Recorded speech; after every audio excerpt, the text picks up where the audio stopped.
Hey,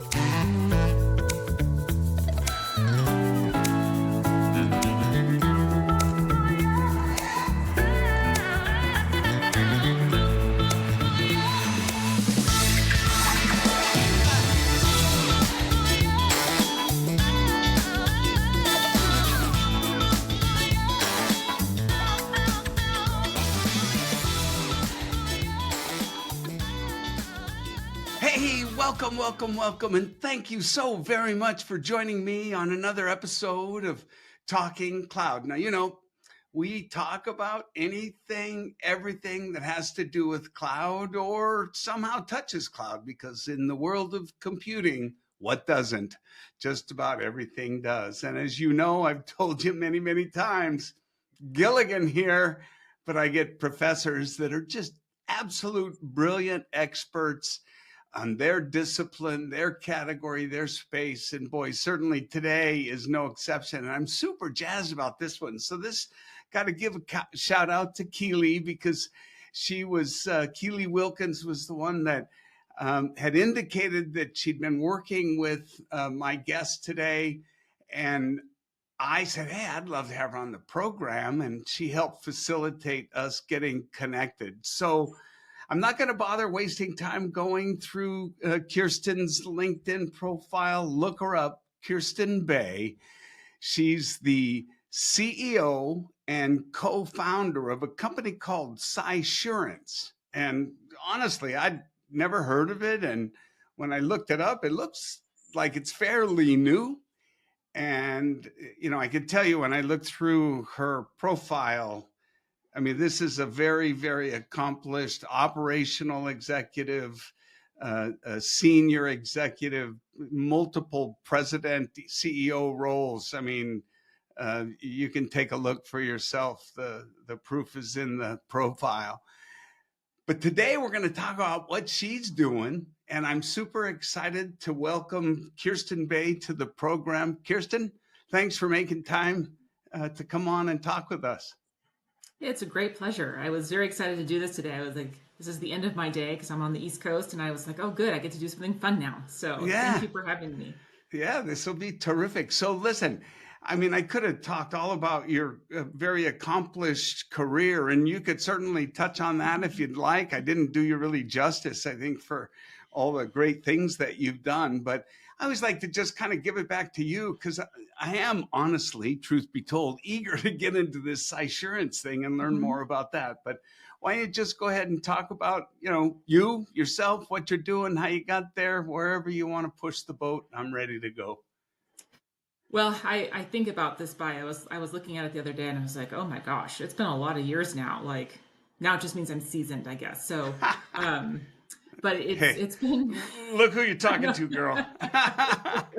It's like, all good. How did that happen? But it's like, I can't even use a joke. I was 12. I'd still be old at this point. So, but it's been a journey, and it's funny because I was thinking about this where my whole life I wanted to be an executive, which is a little bit strange, and I knew that I didn't know that it was strange, but I knew it's what I wanted to do. So yeah.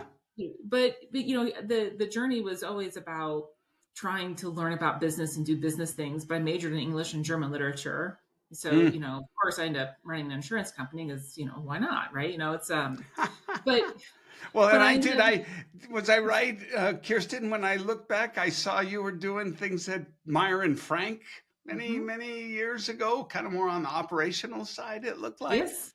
Yeah, like supply chain operations and the fashion industry, no less. But I actually think it set me up beautifully for the rest of my career. And I do think that everyone should take a turn in supply chains, particularly because you learn the value of a penny truly, and what it means inside a margin. And when you make these small infinitesimal changes in a financial plan and you run everything, you're like, oh my gosh, like I just lost $75,000 in margin. Like, where did it go? Right. And so those things really made me so attuned to understanding business and the inner workings of the truly the sausage making of a business plan, which helped me be so much more effective in my roles. Yeah. And so that's interesting. It really, and it was super fun too. I mean, it was a really enjoyable experience. It was very fast paced, and then you ended up in finance doing similar like modeling, risk modeling. And one day I had a friend of mine say, "Hey, we're doing this book on built-in security, and we'd love to have you help us." And I was like, "You mean securities, plural?"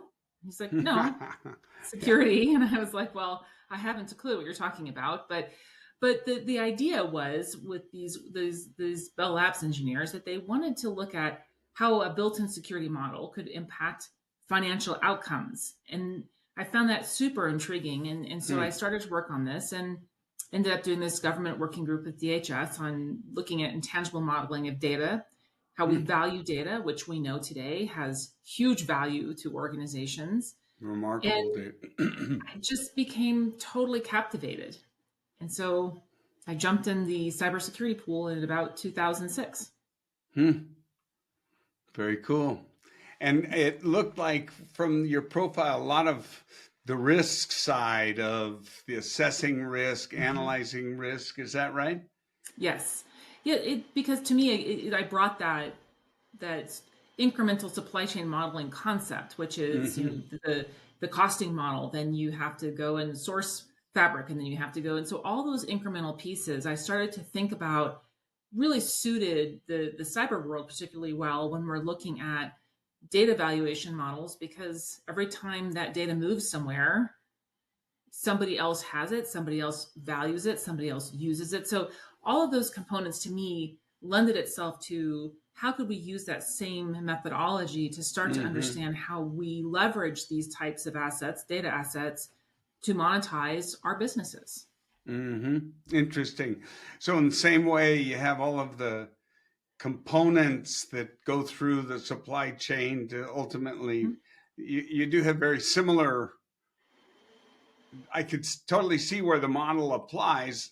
I don't, what I do with the data, right? I mean, it's no different than what I do with the fabric, right? If I'm sewing on buttons or something. So, yeah, very interesting. Very interesting. So, go ahead. You were going to say something. I was going to say, and then like how you deal with duplicative data sets, and how do you dedupe them, and how do you? So there are all these things that I find really fascinating about then sort of data retention elements, the financial risk that piece of it causes, and so just kind of the expanding outward and the cloud piece too. It's funny, if you think about, I mean, going back 2006 is a long time ago to really start looking at it from through the lens of data, right? Well, I think we all understand that it's about the data. I'm talking about the real true appreciation of, as we virtualize more and more, as the hardware side of things just melts away, wires have melted away, the one thing that's remaining, that's proving to be the gold, it's the data. And I do find it fascinating. I've often pondered, when we first got into this exciting thing called the internet, and we all got into the same ocean out of our individual fish bowls, because you were using Novell and I was using Token Ring and blah, blah, blah. But it seems like, had we only known, we weren't going to Woodstock. In fact, we were going to the opera, right? I mean, because we kind of went into it thinking, hey, I can be anybody, go anywhere. I don't even have to have clothes on. I can talk to anybody I want, right? It's the internet. And really, I have a joke in a presentation where I put up a slide of Woodstock, because it seemed like in the very early stages, that was the view, this land of anything, right? But we didn't really understand we were building the core backbone for every business on the planet. And nobody wants to land the plane, but that's what we've been trying to get back to, correcting our cadence. And I often pondered, what if we would have really had the insight to say, listen, all you got to do is look at Moore's law, because Moore's law and the statistics behind it had been around for a decade, right? Before the internet really hit. So why didn't we look at it and go, hey guys, let's look out 5-10 years from now. The only thing that's going to end up really and just kind of design something from the get-go around the data. I mean, it's easy to have the armchair quarterback call, but I've often pondered, because we had the data. Moore's law data had no signs of abating, showed no signs of changing its trajectory. So we could have easily extrapolated from that wires were going to go away, some of the other things that we saw come to pass. So I don't know. I guess maybe there was too much money to be made at that moment. We didn't want to wait for it. I don't know. It's, it's funny. I remember in 1982, I went to the World's Fair in New Orleans. Mm. And they actually had, and they had it before, but they had this little prototype of, the video phone thing. Yep. And I remember, and I was always an early adopter. Like, if I could get my hands on some piece of technology, I definitely was always doing that, even as a kid. And I was like, who wants to do that? Like, what if you're in the middle of like cooking dinner? What if you're like doing that? You don't want to like get on a video with someone. Like, that's lame. Like, so when you talk about like the cutting of the cable, also this idea that people were going to now, I mean, in New York City, I'm walking down the street and people are FaceTiming while walking down the street. They're on their bikes FaceTiming. And I'm like, what are you doing? Hang up the phone. Right. It's like you want, exactly. It is a little crazy how the different behaviors between a native and an immigrant to the internet. Because I'm certainly an immigrant, right? But when we see these, 20 somethings like, my youngest, or some of my older kids, I mean, they don't know anything else. And they're the ones that are, FaceTiming or watching a YouTube while they're driving or whatever, It's true. And it's funny because they won't pick up the phone and call somebody like this.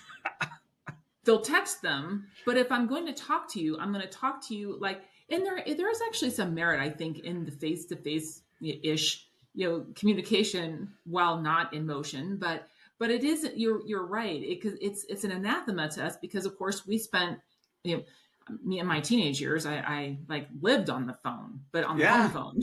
Yeah, you had to run to the wall or the table that it was setting on, and you could only walk as far as the cord would allow. I mean, we all did that, right? It's in back those days. I mean, I remember how we thought call waiting was just so cool, but I can go back and even farther. Remember Party Line with our neighbor. You picked up the phone and, somebody was talking and you had to hang it back up. And this was the early infrastructure. And essentially it was the phone company splitting because they didn't have the capacity to handle all of those individuals, right? It's really, and I still remember my first phone number, GR24043. And GR stood for Greenfield, which was a geography, which essentially became a zip code. But BR2 was another one. And I mean, I remember all these different SK9. These were the prefixes. I mean, you never had to worry about area codes before that, right? But yeah, but the difference is my son the other day, he was here. He lives in Nashville. I was telling him how to get somewhere from our house. Go down Chestnut, turn right on Pacific, go up to Academy, turn right. And he starts shaking his head, looking at me. He says, it's crazy how much you have to know, or you had to know, right? Because he says, Dad, I got the address. Because that's all he'll do is he'll punch in the address and he'll follow the arrows, I don't know which is better. I got in a taxi the other day from the airport to go home, and the taxi driver's like, in New York City, what's the address? And I'm like, what do you mean, what's the address? I just give you my coordinates. And he's like, no, I need the address. And I'm like, I don't even know what to do with this right now. Because, and so I'm sitting there and he's like typing in my address in the ways. And I was like, I can't believe this. It's like the weirdest thing to me. We live in a grid, just drive there. Right? Yeah. It's what I'm always amazed by, speaking of the Uber driver versus the taxi driver. I mean, a seasoned, experienced taxi driver. I mean, I love them. I hate the way their cars are because they're always horrible. But they're just so much better because you're saying, yeah, I'm going to the Midtown Marriott. Yeah, I'm going. And exactly. They're like a human ways. They don't need an address. And then, the person, the Uber says, address. And that's about the only words, it seems, unfortunately, they're able to really spell, they're not really well versed in English a lot of times. And so it's always kind of interesting. I like those guys that go, oh, I know how to get there, but I'm not going this way. I'm going to go through Queens or, however. Because, it's like, I'm going over to the GW. I mean, the guy that knows where he's going. That's always, but that's a lost art, isn't it? I mean, those are things, I'll tell you a funny story, I think, and it's not about me, it's about you, but talking about the whole supply chain thing.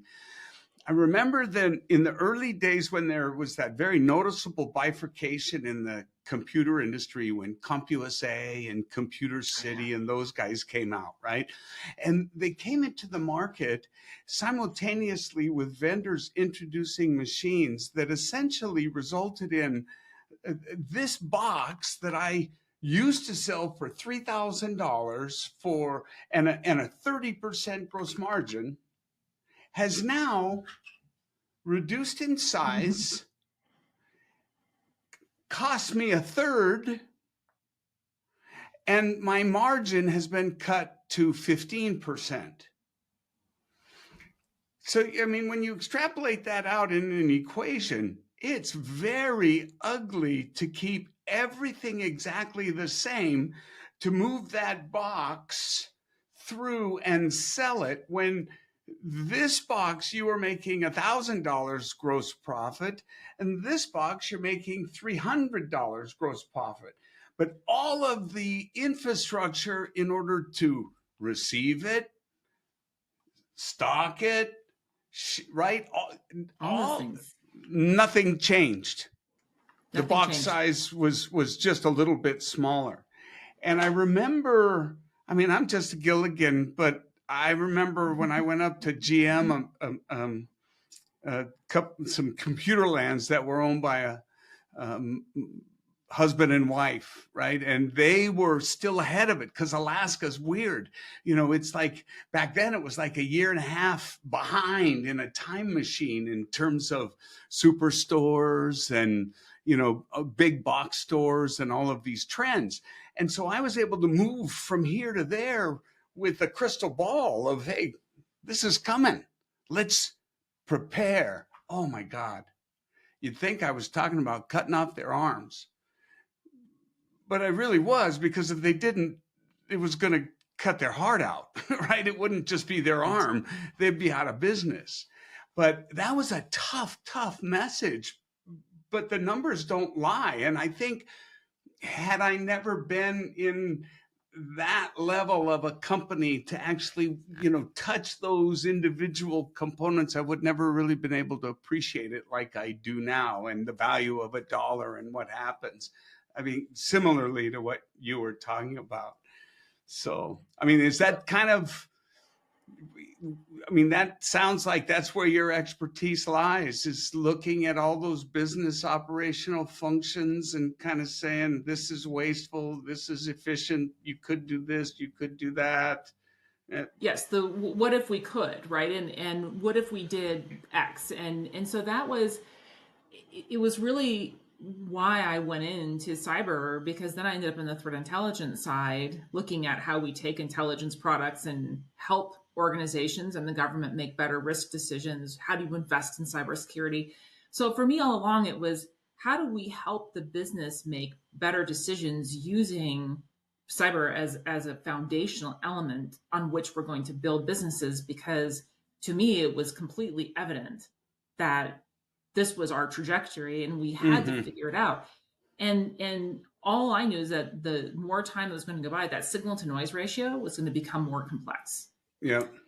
So the mission was always, how do we get there? And at some point, I ran like network traffic analysis companies and big data companies. And I was like, you know what? We really need to get back to the finance piece, because we're now at this influx point where if we don't do a better job investing and really rationalizing what residual risk exists in our organizations, we're all doomed. And that's really how we got to the Cysurance side, was we need to develop a true integrated model where we could help organizations understand, you make this investment and this is your residual risk outcome. And we want to shift dollars more this way into the security investment, because it's not like I can insure my car for like all the money I want to insure it for. It's predicated, of course, on how I drive my car, but there are lots of other factors. Whereas in cyber posture, they're just intrinsically linked with each other. And that was the thing that really became my mission. So talk a little bit about, because, well, this is what ends up happening is, I feel like I got all these bottle rockets in my head going off in different directions on questions, but, so insurance for the cyber world has been somewhat of a Sasquatch, this elusive thing that, does it exist or not really? That's changed in the more recent years, it seems, but it seems like that's related to the ability to really have the knowledge and insight to assess risk in the complex. I think you hit the nail on the head when you talk about in the complex world today. So how is what you're doing different, or how have you kind of figured out that challenge? Because that's what it seems like it is.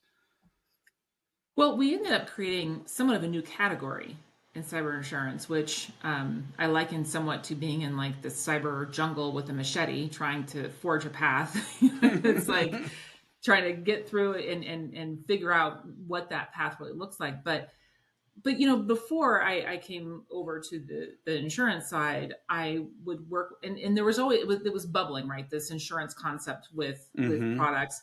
And occasionally I would hear people, just not to be diminished, but like technology people, well, we, in the future, what we should do is like get a discount because our customers can buy our cool stuff. And I was like, I don't even know what that means. That's just lame. Like, as a finance person, I would be like, I just feel like I roll. That's right. So, not to mention the fact that the threat is that we have an entire culture of people trying to find a way to beat us, right? And best us and improve on their weapons against us. It's unlike any other segment of the technology industry, or for that matter, many other industries other than war. Because that's what it is, right? Well, it's kind of like we're back in the wagon train time, where your biggest concern was a bandit out there, coming to steal your stuff, and when they knew when you were vulnerable, and it's like we keep evolving, but they evolve faster, and that's the nature of the beast. But at some point, I was like, well, you know what?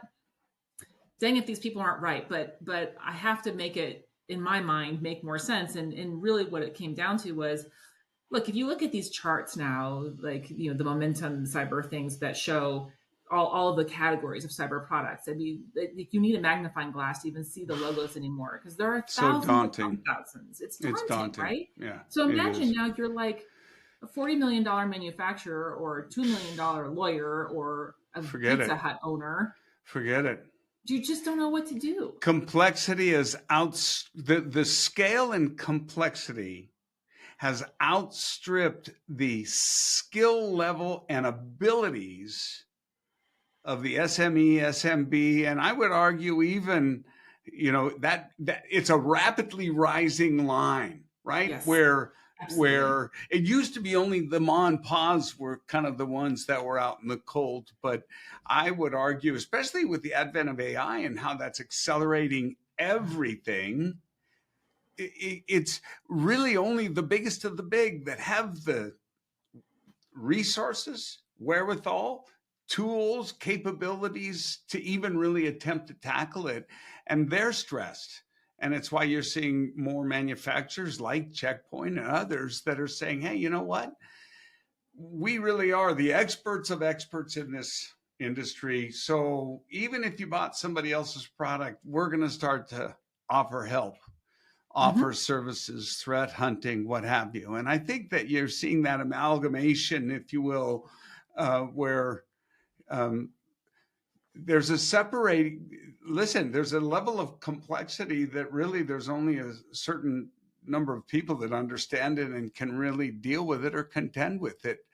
And I imagine, one of the questions I was going to ask about Cysurance, and how much visibility do you have into the infrastructure, the layers, the micro segmentation, if any, the zero trust implementation, are you saying fill out a form and we'll trust you? Are you going in with highly qualified people to really dig in? Where's the requirement for me to get coverage?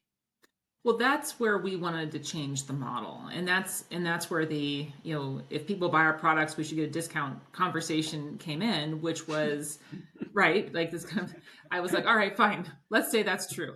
And so what we decided, and if you get a breach, I get a discount. That's right, exactly. I don't have to pay you. Right, exactly.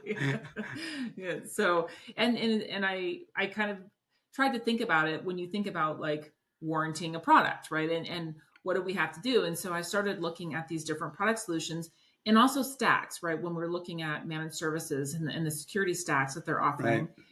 And I looked at, we know basic controls are most effective in reduction of severity. So our whole mission in this world is reduction of severity. And I call it the cyber seatbelt, right? We have lots of cool things and gadgetry on our vehicles these days that can keep us safer. But the seatbelt, we still know, is one of the most effective tools out there. And so I was like, that and the airbag, right? That's right. That's right. Yep. And so let's get a cyber seatbelt going. And so when we started to evaluate these companies, these security companies and security stacks being offered, and of course those companies are going into the stacks, what we really wanted to understand was product efficacy, I'll try that again, as well as like what types of customers are in these products. Are they all financial services or healthcare, highly targeted types of organizations? How do you mitigate those threats? Product architecture, roadmaps, function feature, like all of these different components to your question of in this zero trust platform, if we're going to certify this platform, are you giving us a configuration guide so that we can post this configuration guide so we know what absolute best practices are and we can align to, we know this configuration is effective. Yeah.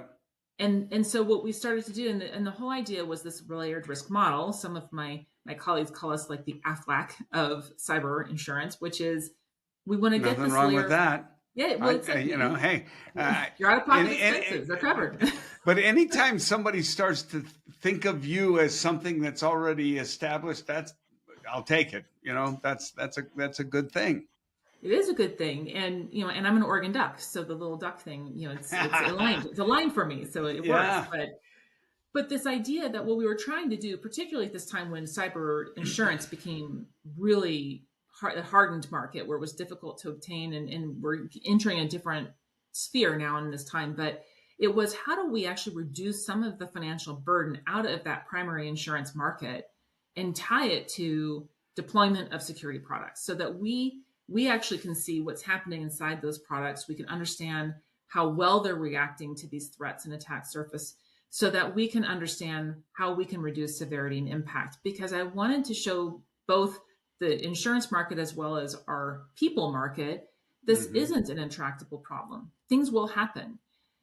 And I do fundamentally believe that the best gift we were given by cyber insurance was, I think largely, not entirely, we've exercised, I call it the zero demon in cyber, which is, you all these people, we had an incident? Like, what do you mean? You're terrible at your job. And it's like, we don't have zero car crashes or zero house fires. Why are we in cyber held to the standard of no bad guy should ever get in? Yeah. Yeah. Well, and that's a really great point. I think, um, I think that hits the nail on the head on, um, we have to properly set expectations, Mm-hmm. especially with the rate and pace of change and technological adoption. I always I always tell people, you've heard of digital transformation, of course. Well, that's a hamster wheel, Mm-hmm. and after you go round, it then becomes the digital, what is it? Modernization is the word, right? So you've already transformed. Now you're going to modernize forever.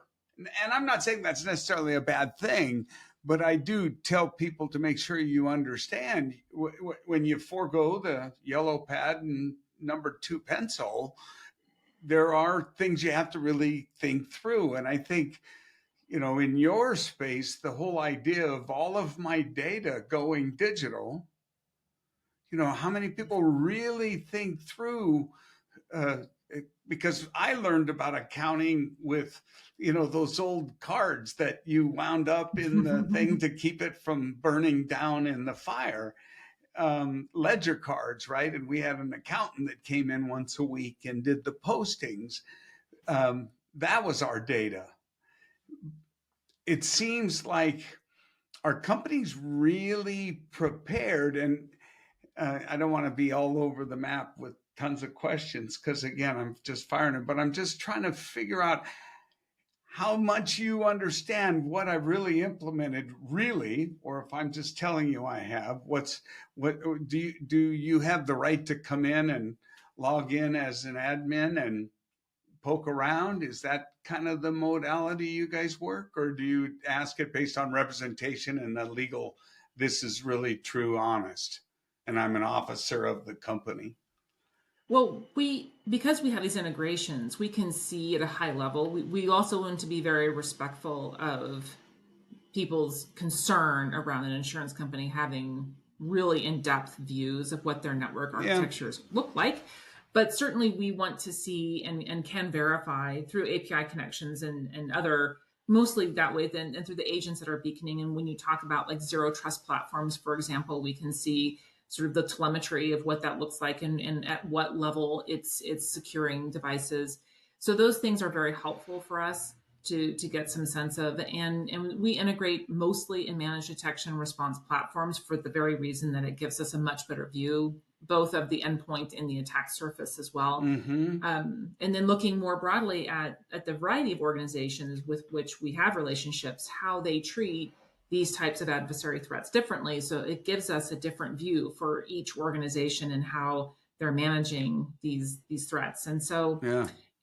we're very excited with the opportunity to work with these organizations. And then what we did on top of that was we created a flat fee insurance program, so that what we could do is really standardize insurance, because we understand the network environment and the topography, so that then we could offer this as a capability where an organization could say, oh, I could save 30%, 40%, 50%. And that's more. And is that, I'm sorry for interrupting, but I'm thinking, as long as you can do 25 push-ups, run the mile in 7 minutes, I mean, it's basically meeting the criteria, then your risk has reached to a threshold that I can offer a similar price for everyone. I think that's awesome.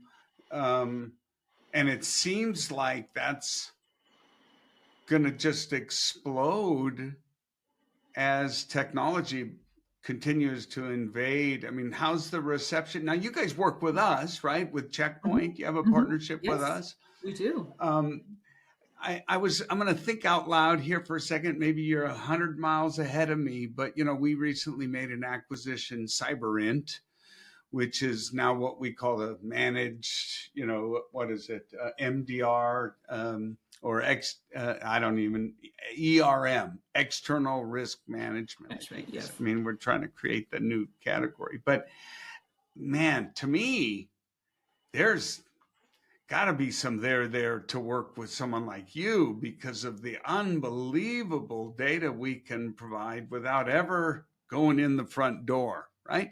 Without ever planting any agent. And I would imagine for you to be able to really externally assess an organization and the degree to which they're already in the underground, maybe already you're finding their domains, subdomains, email addresses in data sets that are out, that are in breach. That would change, I suspect, your calculus, right? And we do work a lot with threat intelligence products for those very reasons, because and we talk a lot about in our world, like the gray web kind of thing, where it's like, someone, the credentials are out there and it's like, okay, fine, whatever. But then there's the next level down, which is really understanding, for example, let's say that you're a healthcare organization and we find that Epic has some vulnerability that's now been exploited, and someone's in the process of broadly exploiting Epic for healthcare organizations. That for us is a major issue, because of course now we see data potentially going everywhere. So understanding those types of things and being able to not only alert, but understand how those vulnerabilities are being exploited, supporting the service providers who are providing services to help manage those implementations.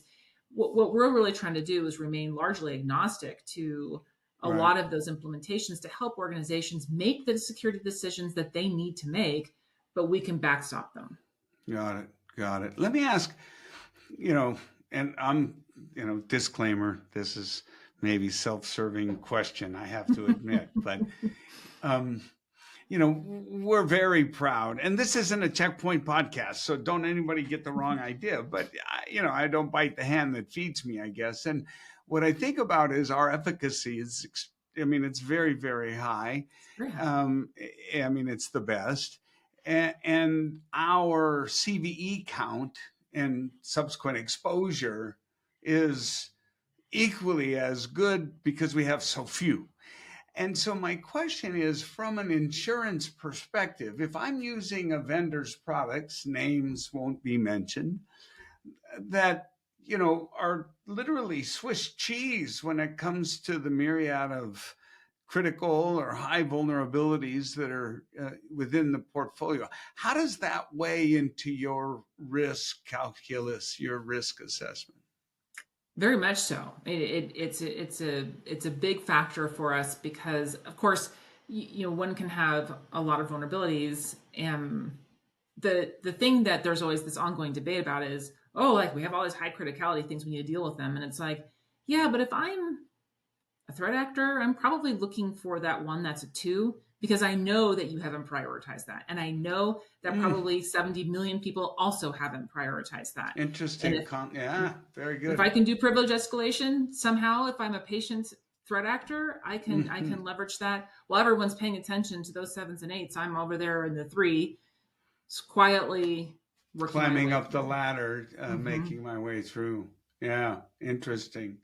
But if I hear you correctly, high, it matters.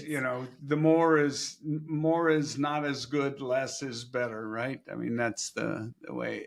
But it is interesting to me, Kirsten, because I've heard this.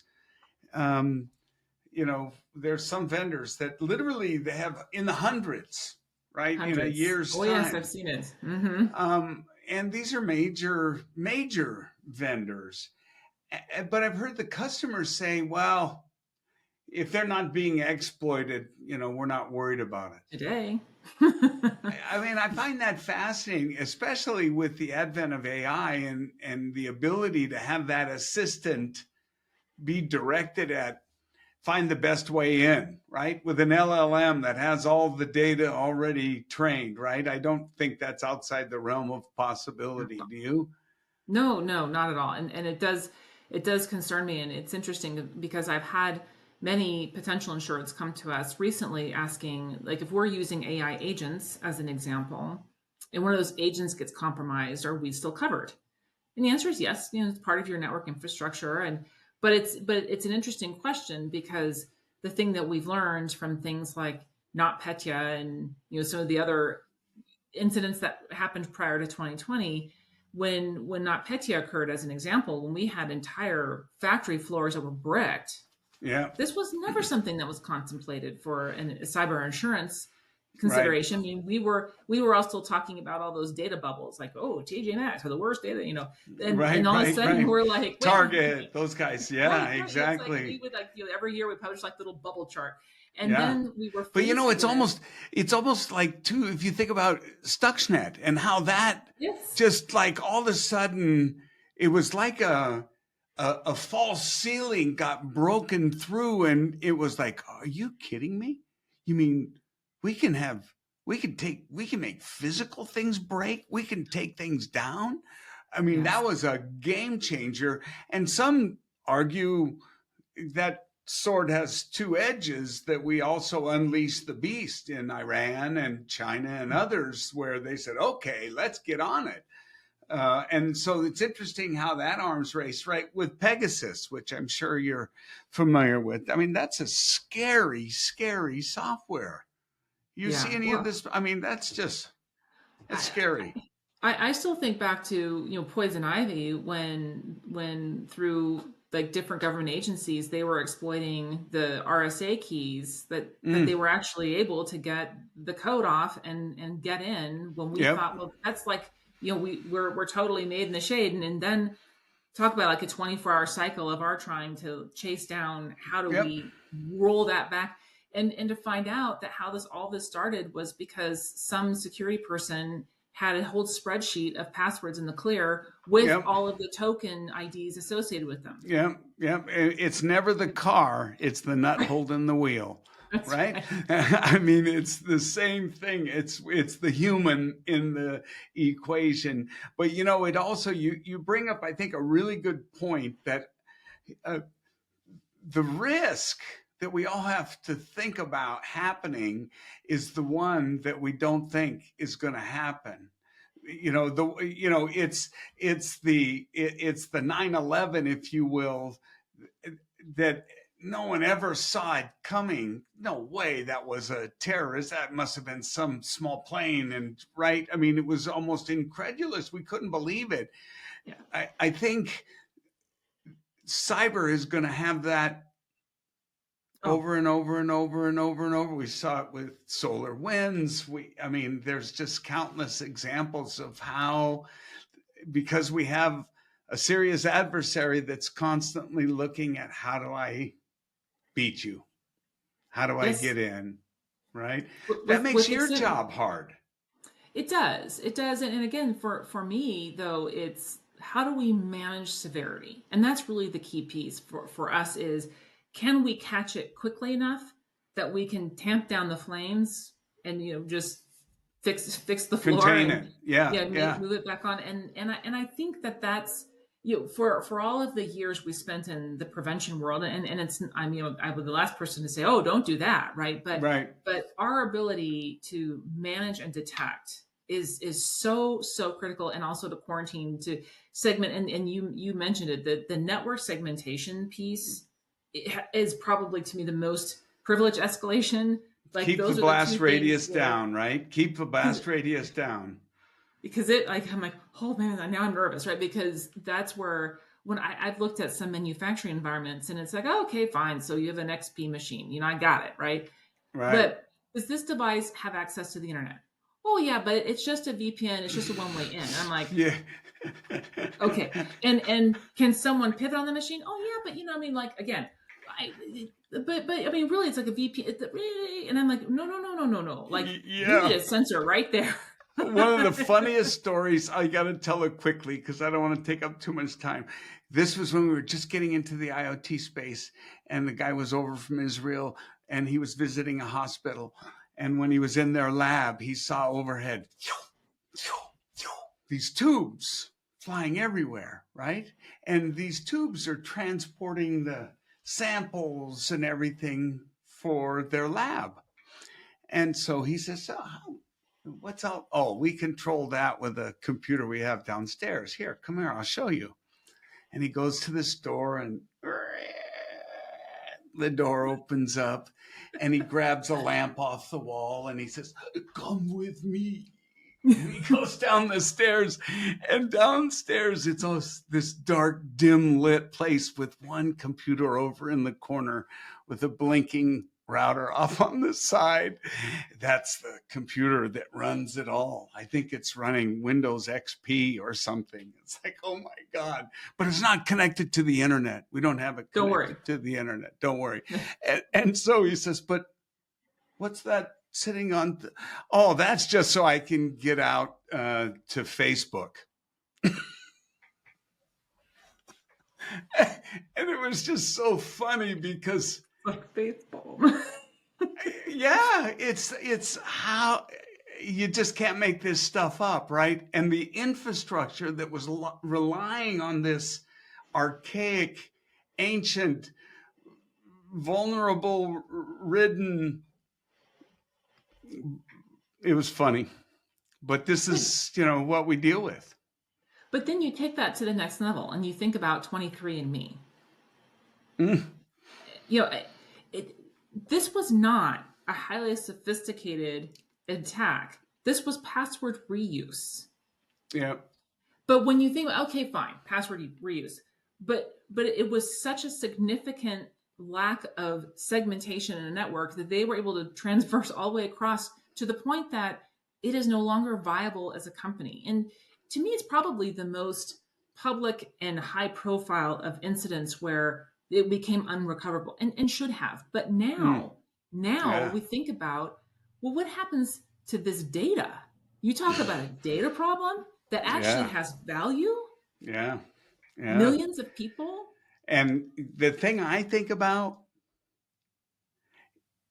is I think about having that and hanging on to it 10 years from now. Yes, exactly. That is the threat to me. There's really no threat today that I could really even think about too much, having all these, very detailed strands of DNA. But you can bet that game is changing, and it's kind of frightening to think what could be.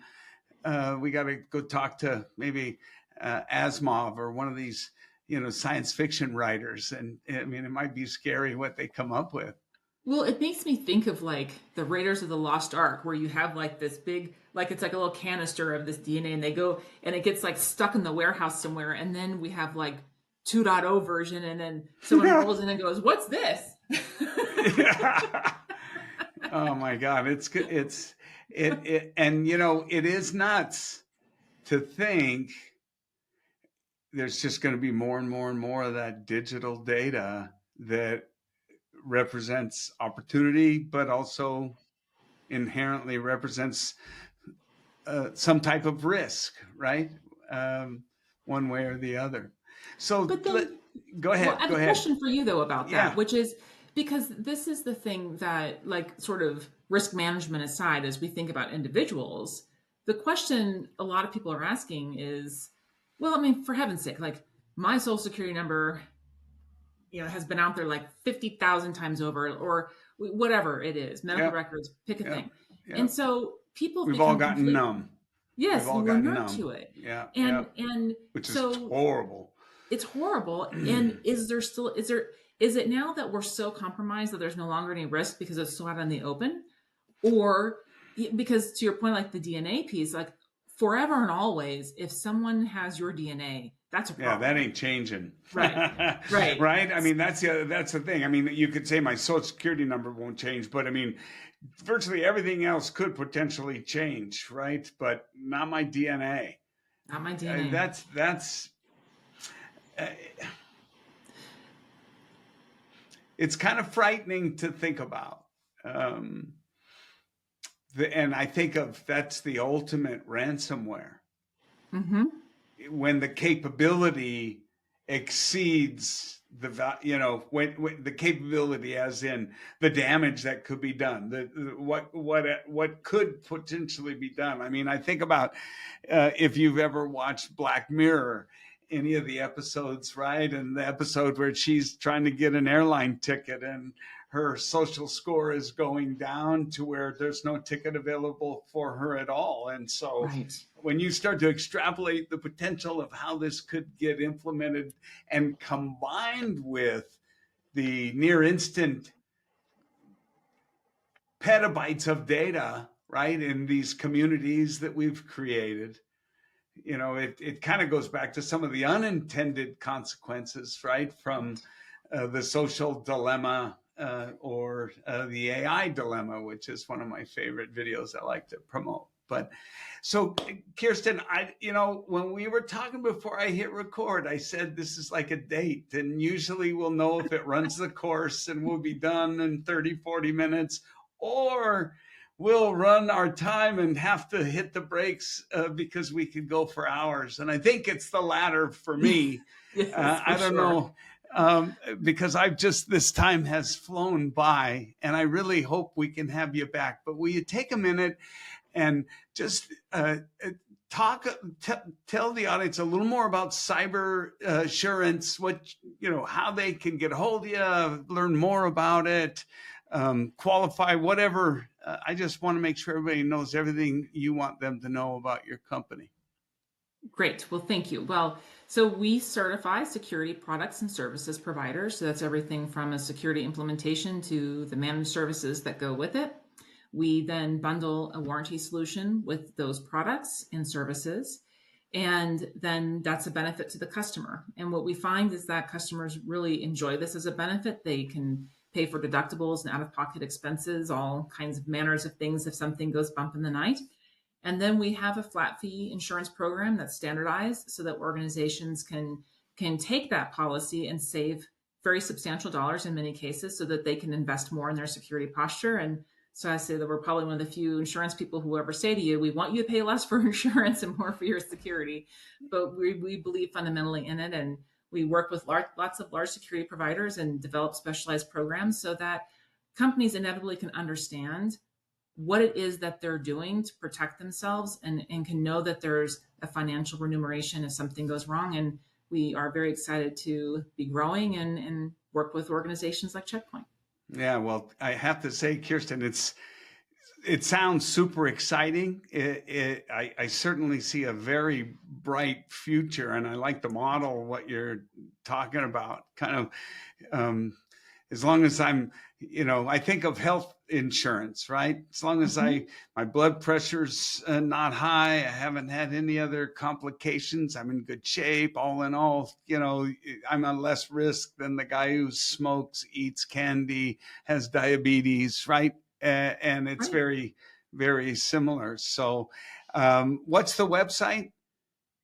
Cysurance.com. Cysurance, just like insurance, but Cysurance.com. Okay. Terrific. Yes. This has been awesome. Thank you again. I hope we can have you back and hear about your progress and all the things they're going. I think it's really terrific. I appreciate you spending the end of your day with us. And I do hope you come back. Okay. Anytime you want me, it'd be great. I really had a wonderful time, and it's fun to share all of these ways of thinking about things that people don't really talk about much anymore. And so thank you for the time too. It was really delightful. Yeah, awesome. Ladies and gentlemen, CEO, co-founder of Cysurance, Kirsten Bay.